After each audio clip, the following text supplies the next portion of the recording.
Today, there are 4 cities known as the fashion capitals of the world: Milan, London, New York, and Paris.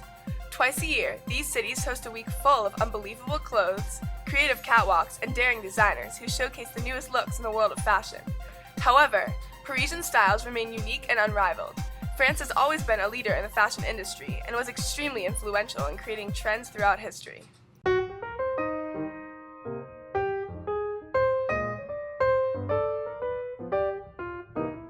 World fashion, the concept of fashion, the concept of being well-dressed and in fashion was something that the French developed. Starting in the early 19th century, fashion became a huge part of France's lifestyle. Emperor Napoleon Bonaparte promoted the fashion industry so much that France's economy relied on its fabric alone. With this, France's huge fashion influence had begun. From day one, the French fashion industry was highly regulated and subsidized by the government, and supplied with the best artists and the latest technology. France quickly became known for the quality and taste of its luxury goods. It didn't happen by accident, it was an economic strategy. America may have been ahead in many social aspects, industry, politics, reforms, and so on, but they fell behind with fashion. The majority of American women handmade clothing for their entire family, and only wealthy men had professionally tailored garments. By the beginning of the 1800s, dressmakers became more common, but they still lacked the elegance and style that was captured in European designs, a look known as haute couture. I think, the haute couture is what has always been considered French. The highest way, the individualized fashion that's very expensive and very individualized for particular people. An influential trend first introduced by haute couture was the hourglass figure, created using corsets and petticoats in the 16th century. However, corsets weren't popular in Europe until the 1800s and the Victorian era. Despite the fact that this era was named after an English queen, the styles worn were designed by the French. In the mid-1800s, America was a fairly new country. Its culture was influenced by reforms and revolutions. The Second Industrial Revolution during the 1850s brought more money to America. Prosperous Americans began traveling to Europe on the Grand Tour and picked up the fashionable new styles worn by Europeans.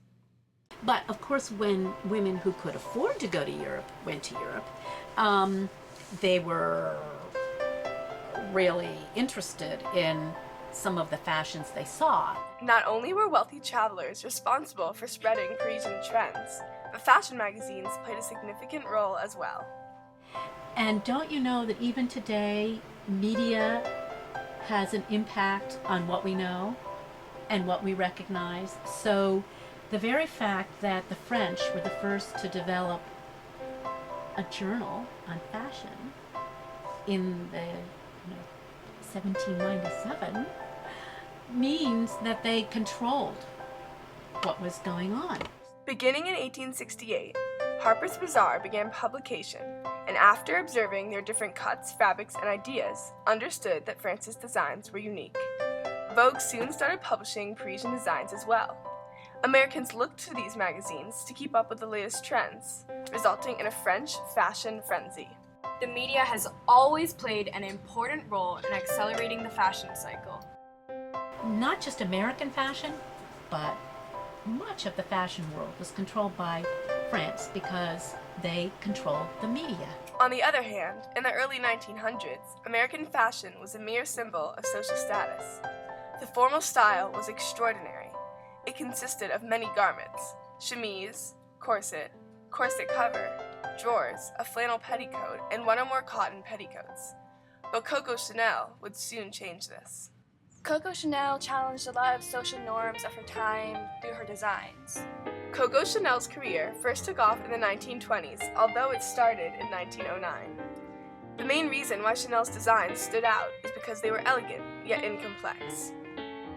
Coco Chanel's collections were versatile and the fabrics were durable and sustainable.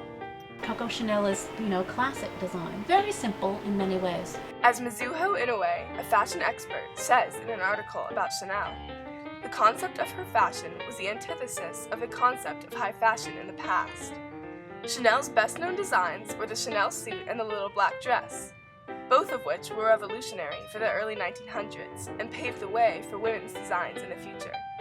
Danielle Bott, author of Chanel Collections and Creations, dubbed the little black dress the modern woman's uniform.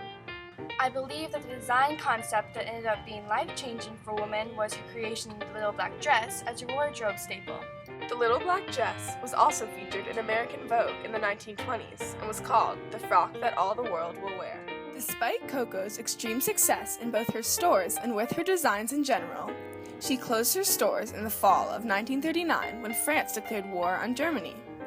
Says the Chanel website, only one store remained open, but perfume and accessories were in high demand among Parisian and American soldiers alike. After World War II, the future of Coco's career seemed uncertain. But when Christian Dior became the world's #1 designer, Coco got back into the world of fashion.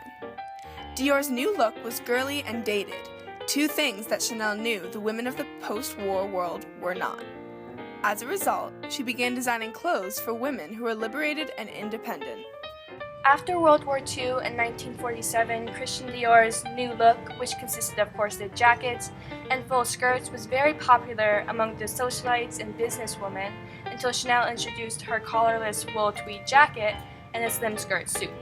Chanel's comeback show was on February 5, 1954, in Paris. Despite bad reviews, Chanel's designs still sold massively and immediately became the norm for sophisticated American women. She set the standard that you don't have to do what everyone else says. Society should not rule how women act or dress. Her designs opened up the world of women to an innovative idea, self-expression through fashion, giving them a voice that they should not be limited by femininity, rather use it to their advantage and be fabulous. Chanel's clothes gave women a sense of independence because they could express who they were. It's important to take a look at what women are thinking of themselves and how that's reflected in the clothing they wear. Another reason for Chanel's success was the fact that she was a talented businesswoman. Coco was very different from entrepreneurs of her time because despite the barriers that came along with being a woman entrepreneur, she succeeded. She let nothing stop her. She was a gifted entrepreneur who designed clothing for women who wanted to be taken seriously in the workplace and society. Her clothes had the right balance between being practical yet feminine. Chanel's designs were just so. Across the Atlantic, Chanel's comeback collection was exceedingly popular with women through the 50s and 60s. As Melissa Richards, author of Chanel Key Collections, says, Chanel's spirited mix of modernity and youth was popular in the go-ahead ethos of the U.S. In fact, the Chanel suit was first publicized when Jackie Kennedy was seen wearing a pink one at the motorcade of John F. Kennedy's assassination. Other American celebrities that aided in popularizing Chanel's various designs were Elizabeth Taylor, Jane Fonda, and Grace Kelly.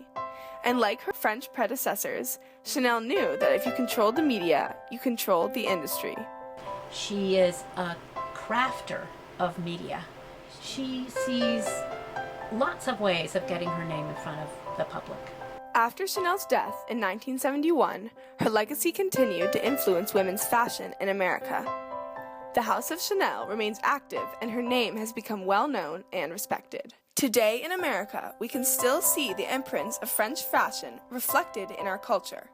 The early 1800s marked the initiation of France's influence on American fashion, but this influence carried on through the duration of the 1900s and ultimately until today.